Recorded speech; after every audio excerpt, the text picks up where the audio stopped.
Pemirsa, data menunjukkan bahwa Indonesia itu merupakan memberikan kontribusi 10% hutan tropis di dunia. Kemudian ada 1.500-an lebih burung jenisnya di dunia ini yang ada di hutan-hutan Indonesia. Termasuk juga 25% spesies ikan dunia itu ada di hutan-hutan Indonesia. Bahkan katanya mereka adalah endemik, jadi hanya bisa ditemui di tempat-tempat tertentu dan tempat-tempat tertentu tersebut adalah di Indonesia. Jadi pertanyaannya, sudahkah kita kemudian merehabilitasi hutan-hutan tersebut, menjaga hutan-hutan Indonesia menjadi lebih baik? Itu yang akan saya tanyakan juga kepada 3 narasumber pagi hari ini. Saya sampai belibetan ngomongnya karena tadi pas jeda juga diceritakan bagaimana kemudian hutan-hutan kita begitu rusaknya, tanda kutipnya begitu ya Mas, sampai rasanya kok nggak ada yang berjuang untuk ini gitu pertanyaannya ya.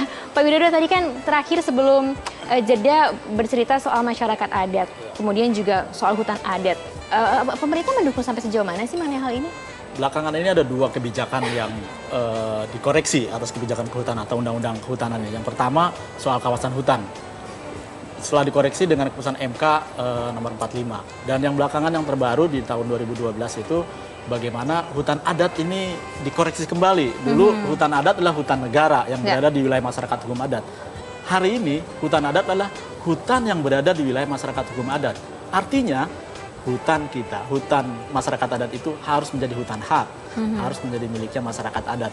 Nah inilah yang harusnya diperjuangkan oleh partai-partai, oleh pemerintah untuk melaksanakan undang-undang keputusan MK ini, Undang-Undang 41. Sehingga yang 49 juta itu harus diperjuangkan supaya hutannya menjadi kembali milik masyarakat adat. Ini yang harusnya menjadi perhatian di dalam politik 2014 nanti. Oke, Mbak Kalista, sebetulnya sampai sejauh ini ada tidak sih yang pro terhadap hutan ini wakil-wakil masyarakat? Ya, hampir bisa dipastikan ya, itu memang sangat minim perhatian. Minim atau tidak ada? Kalau mau dikatakan tidak ada, hampir memang tidak ada gitu ya, perhatian atau concern anggota parlemen terhadap isu-isu kehutanan ya terutama.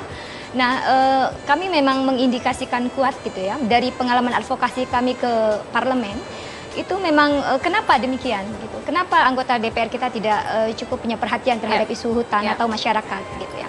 Kami menilai bahwa memang hampir sebagian besar gitu ya, 50% lebih dari penguasa politik yang ada di parlemen itu adalah penguasa di sumber daya alam dan salah satunya adalah di sektor kehutanan dan industri ekstraktif lainnya seperti perkebunan sawit dan tambang.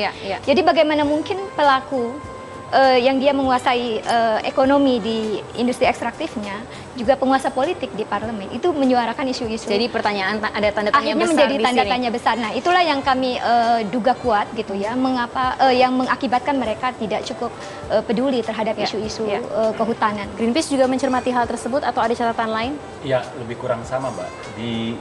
Bagaimana mungkin di 2014 kita mengharapkan para calon-calon pemimpin kita ya memiliki komitmen cukup kuat untuk melindungi hutan. Karena temuan kami secara sederhana saja dengan cepat bisa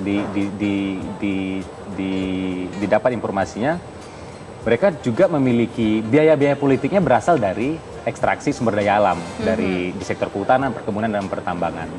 Jadi bukan pesimis sih, tapi di sini publik menjadi kekuatan yang cukup ya. Jadi seharusnya publik harus tahu apakah pemimpin-pemimpin yang akan bertarung di 2014 nanti itu terlibat secara langsung ataupun berkontribusi secara langsung atas rusaknya hutan Indonesia. Nah, kalau publik tahu, tentu saja pilihan-pilihannya nanti akan menjadi lebih baik dan tidak memilih kucing di dalam karung. Karena hari ini sebagian besar, lebih dari 50% kandidat-kandidat yang akan bertarung itu memiliki bisnis di sektor kehutanan atau yang berhubungan dengan sektor kehutanan dan dibiayai oleh sektor itu sendiri. Tapi pertanyaannya, apakah mereka juga sudah mau mengembalikan ke kehutanan, itu juga menjadi tanda tanya besar. Nah, itu yang memang yang harus ditagih. Kita jeda dulu, jadi jangan kemana-mana, kami akan segera kembali sesaat lagi.